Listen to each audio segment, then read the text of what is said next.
Hey there everybody, it is physics time again. In this video, we are going to get real. We are going to try to reconcile the evidence that we have that light, being the thing that we're currently studying, has both properties of a wave and a particle. So to kind of review, we've seen evidence that light behaves as a wave, namely when we did the double slit experiment. We showed that light diffracts and it interferes with itself, which is properties of a wave. However, we've also seen good evidence that light can behave as a particle as well. We've seen that in the photoelectric effect, and we're going to see it here in just a second as something called the Compton effect. We'll explain in just a second. So the focus here is how do we get out of this little pickle? How can we reconcile contradictory evidence like this? And the short answer is we can't. So first things first, let's kind of discuss the Compton effect real quick. This was actually something performed in 1923 by a dude named Compton, believe it or not. What he did was he took an X-ray gun and he aimed it at various things and detected these scattered X-rays after they struck these various things.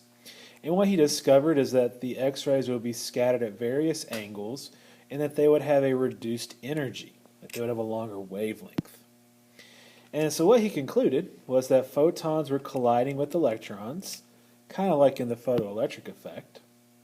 So there's a photon, there's an electron, and we get a collision that just looks like this. The photon loses some energy because it gives its energy, a little bit of its energy to those electrons, and then it's scattered at an angle in order to conserve momentum.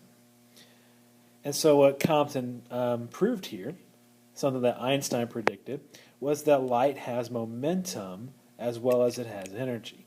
So momentum is definitely a property of a particle. You do some little measurements and you can show that the momentum is equal to Planck's constant over lambda, the wavelength.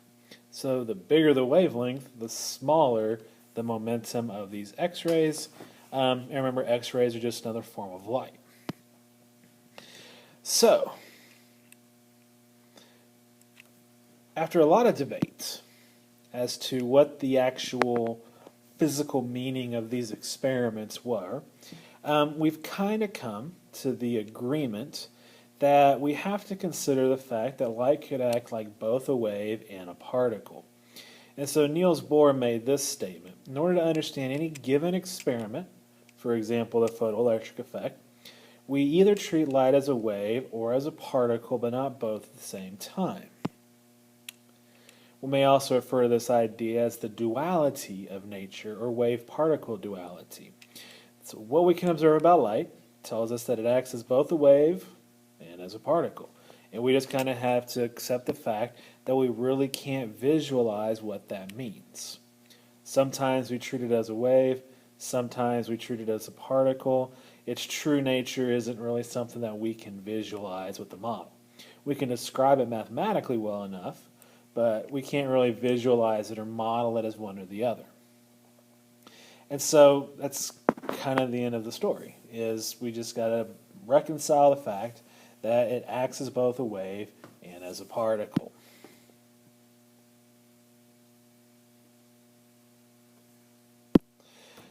But that's not the whole story. In 1924, this French graduate student by the name of Louis de Broglie wrote a dissertation, and one of the hypotheses in this dissertation was that since nature exhibits a certain symmetry, and that light exhibits both the properties of a wave and a particle, that perhaps everything else would do the same. As in, things that we've assumed are particles could also behave as waves. So doing some real quick and dirty summarization of the math that he did, if you take the energy of a photon from the Planck relationship, you combine it with the energy of something from the Einstein relationship, and you set those two things equal to each other, and then instead of a C, You replace that with a v because particles don't move at the speed of light. And you remember that the frequency of something can be found by the velocity over the wavelength. Then you could kind of do something like that. Solve for the wavelength. And you get something like this. Lambda equals h over mv. And of course, m times v is momentum. And so if you compare that to the results we get from the Compton experiment, which is like right there, you can see that they're basically the same. And so de Broglie's hypothesis was that a moving particle, so that means it's got a momentum equal to m times v, just like we learned last year, has a wavelength. Lambda equals h over p. That wavelength is now referred to as the de Broglie wavelength, in honor of the guy that first derived it. And so basically what he was suggesting here, or hypothesizing, is that particles should also exhibit the properties of a wave. So particles like an electron, for example. And so lo and behold, a couple of years later, two Americans named Davison and Germer in 1927 were able to successfully demonstrate the wave properties of an electron, which we would think of being as a particle. Basically what they did is they repeated the double slit experiment that we learned about back when we did waves and light, but they did it with a beam of electrons instead of a beam of light. So what they did in their experiment, instead of using a double slit, is they directed a beam of electrons onto a crystal made out of nickel as it turns out, and then measured where the scattered electrons were with a detector of some sort. And what they noticed is that the pattern of where those electrons ended up formed a regular pattern, peaks just like in the double slit experiment. In 3 dimensions that ended up looking like rings. And so here's a picture of their experiment. This is just something to produce electrons. They shoot the electrons at a crystal. In this case, it's made out of nickel. And then the electrons are scattered, and the location of the electrons is measured by a detector device of some sort. And so they got patterns that look something like this. Basically, what they got was a 3-dimensional diffraction pattern. And so by treating the surface of the crystal like a diffraction grating, just like in the lab we did where we measure the wavelength of light, Davison and Germer were able to measure the wavelength of the electron. And basically they got the same thing that de Broglie predicted they would get. Measure the wavelength of, believe it or not, an electron. And so the conclusion is that electrons can indeed act like waves, which is super duper weird. What's even weirder is you get the same pattern even if you fire single electrons one at a time at that piece of nickel. So it's not like the electrons are crowding and bumping into each other, it's that they're actually moving as a wave. It somehow manages to diffract and give you a pattern just like you would expect from light, diffracting off of something. And this is not only true of electrons, but it's also been done with larger things, like atoms and even entire molecules. And they all obey the same relationship that Monsieur de Broglie first derived back in the 1920s. So, what does it actually mean to say that matter, like particles, like electrons and protons and stuff, act like waves? Like, what is the physical meaning of this? What does the wave itself represent? So, our modern interpretation is that the wave represents the probability, keyword here, probability, that you'll actually locate the particle at a given spot. And so if we kind of go back to that picture here for just a second, there is a high probability that the wave will have constructive interference right here, and so that's why we see a bright spot in the pattern. Whereas in a spot like right in this area, there's no chance of finding an electron. And so it's all about the probability of locating a wave at a locating that thing at a particular spot. The way that we represent these things mathematically is as a wave function, and the symbol for that is the Greek letter psi. And so we say something like psi equals and then an equation behind it. So for a given particle, like an electron, moving through space, there is a wave function, it's like an equation, which describes the probability of the particle being in a particular spot at a particular time. So you might call it a probability wave, if you will. So the thing exists in this form, so it travels as a wave, until it interacts with something. And once it interacts with something, then we actually see the particle and where it's actually located. So the wave represents, again, a probability. So let's kind of look at another way, look at it from another perspective. If we perform the double slit experiment with an actual electron. So here's the double slit setup we should be familiar with, a screen and then some barrier with two openings in it. And then we go and we shoot an electron at it. And so our interpretation of this is that the electron is moving as a wave. It's like smeared across space.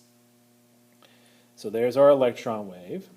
That wave reaches the two openings, and so they diffract, interferes, and so we get our diffraction and interference pattern. And at points where there is constructive interference in the wave, like right there in the middle where we have two troughs lined up, that's a high probability of where the electron actually ends up hitting the screen. Whereas a spot where that wave exhibits destructive interference would be a spot where we're not likely to see the electron on the screen. And so the electron exists as a wave as it moves through space, and it doesn't interact with anything until it hits the screen, and so it doesn't become a particle until it hits the screen. And so if you did this with actual electrons, you get a picture like this, where you have a bunch of electrons in the middle of the screen, and none in the regions to either side of it. That's our familiar diffraction pattern, just like we saw with light in class. So the wave function thing, again, is basically an equation. So like something like psi equals. And positions or time, which gives solution set of equations with large values for psi, mean that there is a high probability or chance for actually seeing a particle at that location. So in reality, for like real physical situations, like for instance an electron in an atom, the wave function is a ridiculously complicated differential equation, and for the most part they can't be solved precisely. They can be modeled and estimated, but you can't get precise answers for the wave equation. And so you're not going to be expected to actually solve any of these things.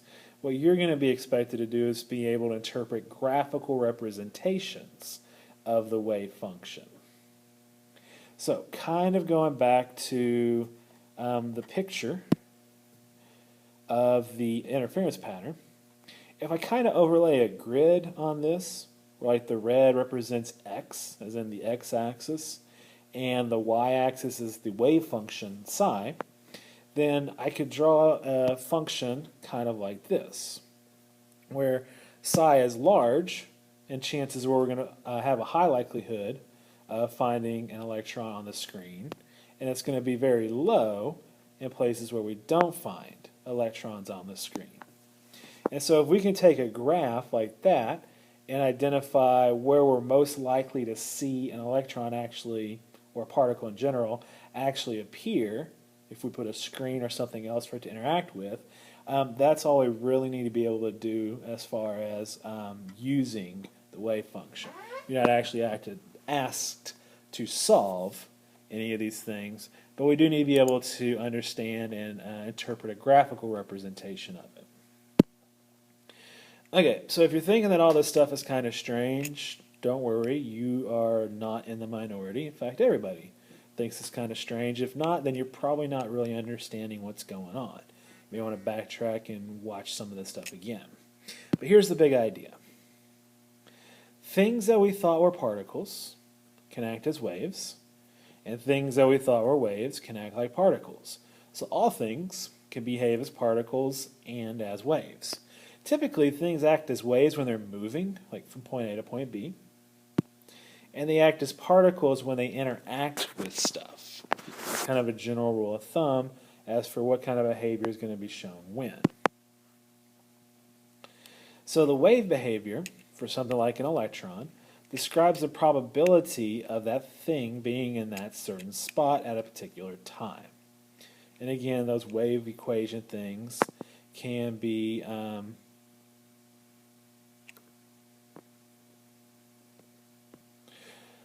quite complicated. So, what is the nitty-gritty to all this? What do you need to be able to do? You need to be able to explain the evidence for this weird, strange duality in nature. So that would be both the mathematical evidence, like the Broglie equation, and the experimental evidence, like the photoelectric effect, Young's double-slit experiment, the Compton effect, the Davis-Gamma experiment, all that stuff. You need to be able to relate momentum and wavelength. So lambda equals h over p. So if I say, what is the wavelength of this electron, we need to be able to figure out what it is. And then third, we need to be able to interpret graphical representations of a wave function. So if I give you a graph, kind of like we just drew on the previous slide, then we need to be able to say, okay, here's where we're going to find, or have the highest chance of finding an electron, or here's a spot where there's no chance of the electron showing up. So I know this is all weird and hard and stuff, and kind of scary, to be honest with you. The one comfort I can give to you, you don't have to do that right now. You'll save that for your college physics classes. So until I see you next time, ta-ta.